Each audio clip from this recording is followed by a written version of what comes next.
Alright, what's up everyone? Darkside Phil here. And welcome to a big one. That's right. Today it is Tuesday, September 18th, 2012, and welcome to release day unboxing for Borderlands 2. Okay? Cool, I just got a text from John Rambo. He says he's on his way, but there's some traffic. I say, okay, cool. So it is currently around 10:42 a.m. and I am geared up and ready. Well, actually, we're not ready. We're going to get set up to play Borderlands 2 co-op, and I'm very excited about this. Borderlands 1, I call it Borderlands because I think it sounds better, but everyone's like, it's Borderlands. Alright, so Borderlands 2. I'm excited about it because Borderlands 1 was a game that I actually played by myself a few years back. It was a game that actually, originally, I wasn't even planning on playing on my YouTube channel, and people had asked for it. They were like, are you going to play it? Are you going to play it? Finally, I said, okay, fine, I'll give it a shot. And then it ended up being extremely long, but extremely interesting. Very addictive because of the loot system. Pretty much kind of combining the gameplay of a role-playing game with its leveling system, its experience system allowing you to put things into different skill trees. It's a massive amount of loot system that's kind of more traditional for RPG, such as like Diablo or even a more traditional RPG.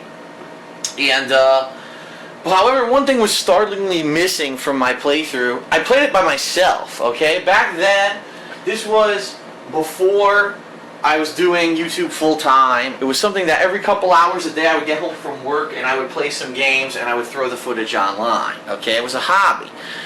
And at that point, I didn't have people who were dedicated, who wanted to say, okay, yeah, let's do it. Let's really pound through this game together and do a co-op playthrough, especially a game like Borderlands, because the game was extremely long. My playthrough ended up being about 25 hours long. Well, Borderlands 2, from all reports, is even longer. It's a better game with co-op, although I've heard it actually does become a little bit more difficult in some reasons. Like, for example, it's not like there's more ammo because there's more people. However, I get the feeling that when it comes down to certain boss fights and such, it's going to be a lot easier. Like, if you remember Borderlands 1, there was a sniper boss, and trying to go up there and kill the sniper solo is hard compared to if you had a squad who can have, a strategy to go up there and attack them. It's going to be a dramatically different experience, I can tell. So, all that being said, yes, today's the beginning of Borderlands 2. I'm going to be doing a full co-op playthrough with John Rambo and the Arid Lord, if things work. And the reason I say that is last night, which really pissed me off, the internet went down here.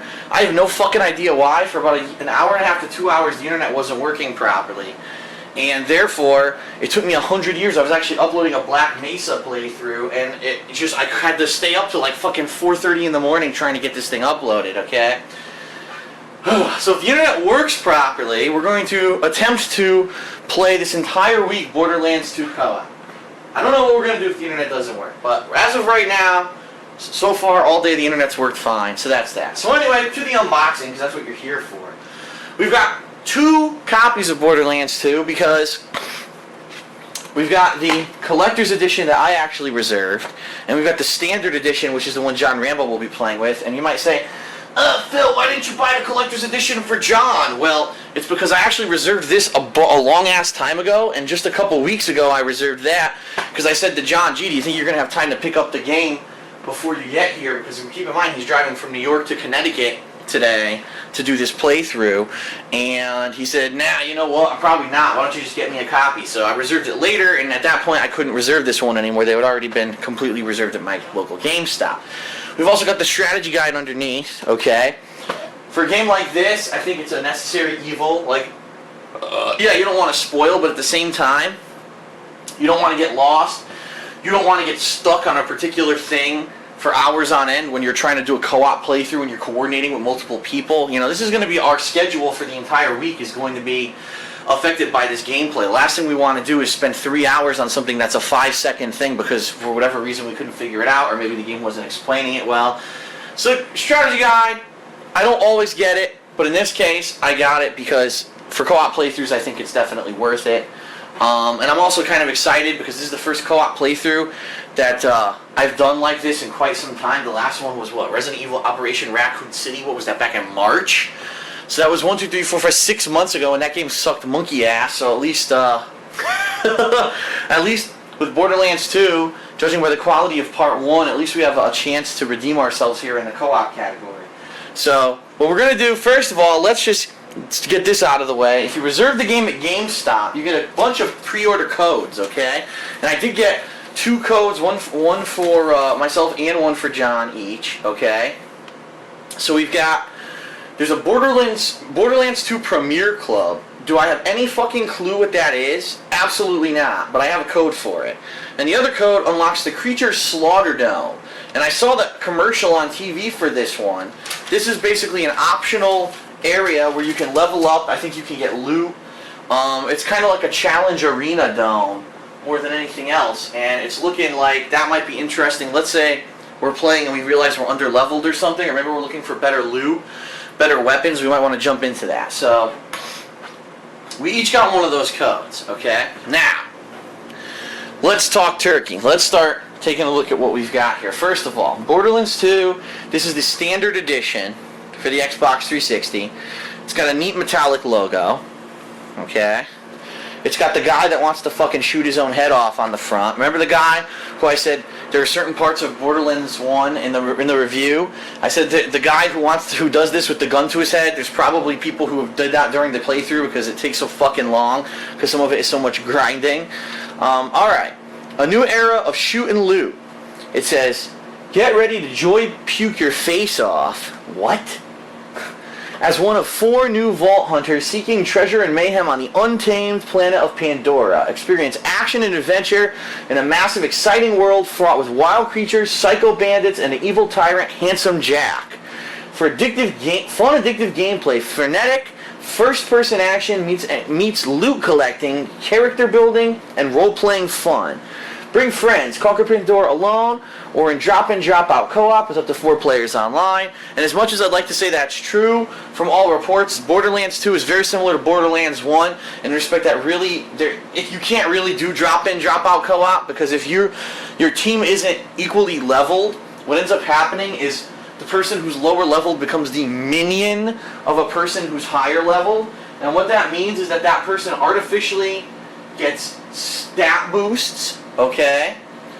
And those stat boosts allow them to survive if they're fighting higher level enemies. However, they really can't do a lot. They're not very effective. They can't do a lot of damage. From what I remember, I think the experience, either they couldn't gain experience or the experience was scaled to the point where it was like not even worth it to do it. So I don't know why they say it's drop in, drop out when they have a system like that. But anyway, and then a bazillion weapons just got bazillionaire, and of course they're saying there's going to be 100,000 fucking weapons available in the game or some bullshit like that, okay? So, there's your game disc. Here's your instruction booklet, which incidentally has an Ash for XCOM Enemy Unknown on the back, okay? I'll be checking that game out. It's in color, but it's only 4 pages. How often do you see a full color strategy guide that's only 4 pages? And 2 of those pages, of course, are the fucking warnings and rating system and shit. So that's pretty crazy. And then there's some artwork also on the inside, as you can see as well, of the game box there. Let's see what's behind here. It's a cool profile of the 4 people that you can play as. The robot, whose name is eluding me right now. I can't believe I can't remember his fucking name right now. Boy, I feel stupid. I can't remember. It's on the back of the strategy guide. Hold on. Claptrap. Claptrap, alright? So that's the standard edition game. Now, let's get into the collector's edition. And you might be saying to yourself, what? I can't believe it. Phil didn't get the Super Ultra Megazord Deluxe Edition with fucking a chest, and it fucking, you can rub your fucking shit, you can rub your own chest with the game, and it comes with fucking the musky cologne of one of the main characters. No, alright.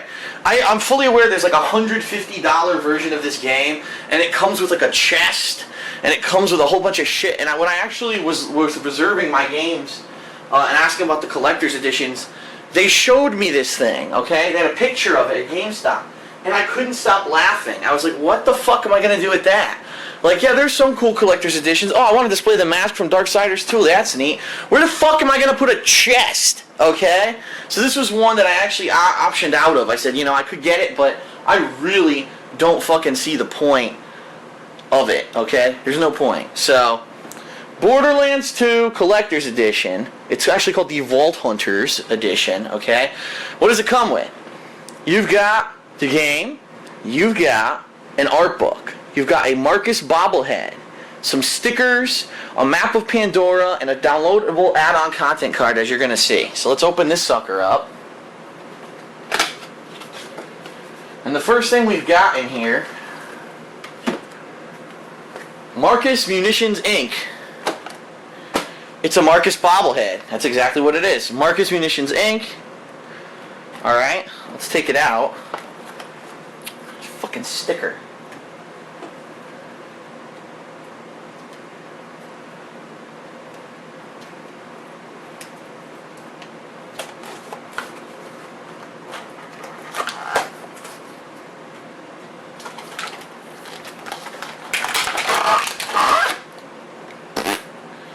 Okay, put the box down there. Alright. Now that is a bobbly head. It's pretty cool. It's kind of heavy too. It is a little bit on the heavier side. It's not like, it doesn't feel like it's hollow plastic. It actually feels like there's some weight to it. So that's pretty cool. We got a Marcus bobblehead. So look at him, he's going to be jiggling around it right there. Alright, what else comes with it? We've got an art book.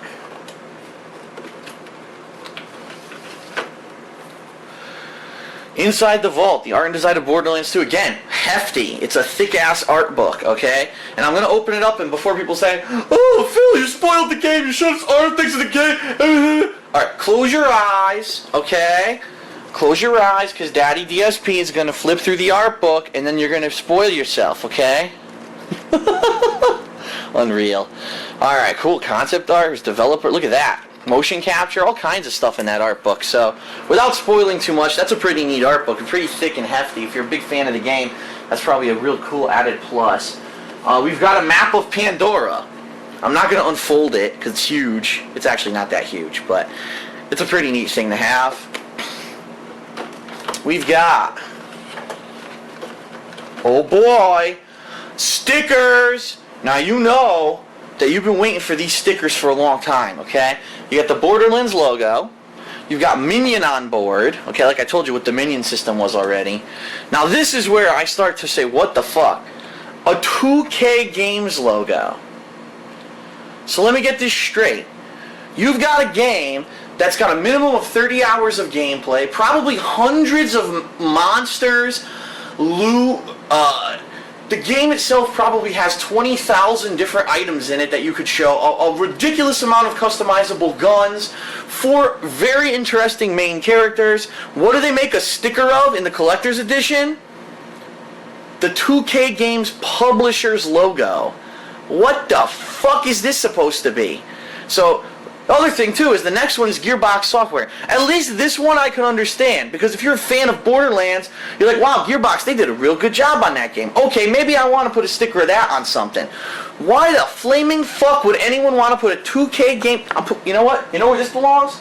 Right there in my fucking trash can. Fucking idiots. I'm going to design a collector's edition of the game. Let's put the publisher's logo on a sticker. You idiots. So anyway, these are neat, okay? The publisher's logo, not so much. Complete waste of fucking time. I don't know why the hell that even exists, okay? And then finally, the game itself, and for what it is, it looks identical. It actually looks just identical to the regular retail version, but when you open it, aha! There's a additional voucher, and it says contraband skyrocket grenade and character skins and heads. It says outfit the character of your choice in these skins and heads available through the Borderlands 2 Deluxe Vault Hunters Edition and of course the Ultimate Loot Chest Edition. That's the one I told you about. I didn't want a fucking giant chest. Don't forget the contraband skyrocket grenade. Now go and have some fun. So I get some additional content because I paid extra for the collector's edition, and that's pretty cool. You get something else there in addition. So you get all this with the Vault Hunters Deluxe Collector's Edition. I'm sure you probably get it all with the Ultimate Loot Chest Edition too, but you probably get the chest too. So, alright, so that is it for the unboxing of Borderlands 2, both Standard and Collector's Editions. Game-wise, anyway, I guess what the last thing we can do here, actually. Fuck! Just have the bobblehead smash into my keychains. Here's the strategy guide. It's big, by the way. Look at this. It's a chunky one, okay? And this was kind of funny. The strategy guide cost $19.99. Brady Games, okay? There was another one there, a hardcover edition for $35. And I said to the store manager, all right, so give me the skinny. What's the difference? She says, well, the hardcover edition is hardcover, and it has some foldable paper characters inside. I said, what? She's like, yeah, that's the only difference. Those idiots think that people are going to pay $15 extra for origami characters, okay, of the game. So you can make like a foldable paper claptrap. To which I said, yes, that's exactly what I want to do. When my friend John is in my condo busy playing the game, I'll be sitting there folding fucking characters, and then we'll wonder why we're losing. It's like, what a fucking idiotic thing. Again, another completely idiotic thing. So we're going to put a publisher sticker inside the collector's edition, and we're going to have foldable origami characters inside of the fucking collector's edition strategy guide. What a bunch of morons. So anyway, the strategy guide, it is very thick, as you can see, huge. It's got all kinds of full color pictures. It's a beautiful guide, obviously. Usually these are. Alright, so that's it for release day unboxing for Borderlands 2. I hope you're hyped, because I am. I'm really hyped for this game. Can't wait to jump into it with John Rambo and the Airy Lord and see how we do. And nice co-op, finally. Haven't had a good co-op game. We tried to do it with Operation Raccoon City. It didn't go so well. I really get the feeling this game is going to be significantly better than that. And I'm pumped. So just to give you an idea, if you're watching this live, and I don't mean live because obviously nothing on YouTube is live unless it's being live streamed, but if you're watching this relatively close to the publishing time on YouTube, later today I'll be attempting to upload Borderlands 2, but I can't guarantee you that there will be footage of it at any certain time, because I don't know if my internet is going to be able to handle me uploading the playthrough at the same time as still playing the game with John and Chris, okay? So there's a possibility that you may not see any footage until later tonight, like late tonight, and there's nothing I can really do about it. You know, there's only so many things you can do with one internet connection. I'll already be pushing it having John and Chris in my game, but then also trying to upload. We're going to attempt it, and I'll keep everyone updated on Twitter. I'll keep everyone updated on Facebook on what exactly is going on with that, but I can't guarantee anyone that it's going to happen. So there will be a playthrough today. It will be a fun co-op playthrough, but I can't tell you the time. Worst case scenario, it'll be late today, but hopefully we can get it up a little bit earlier, okay? So thanks for joining us for release day unboxing of Borderlands 2, both standard and regular collector's editions. I hope you'll join us for the playthrough later today, and we'll see you for gameplay then. Thanks and peace out.